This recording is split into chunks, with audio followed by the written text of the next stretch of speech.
Hey guys, this is Nick with PhoneArena. You're watching a video out of the Xperia XZ2, obviously taken with the front-facing camera.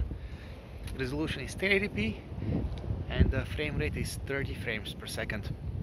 This probably isn't the best day to be outside on. It's -3 degrees, it's very cold, it's windy and it's snowing.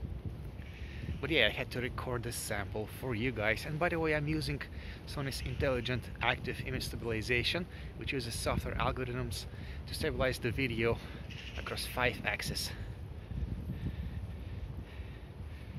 Let's tilt the camera a bit just to see how it reacts with the light in the background. Will it be able to expose my face properly?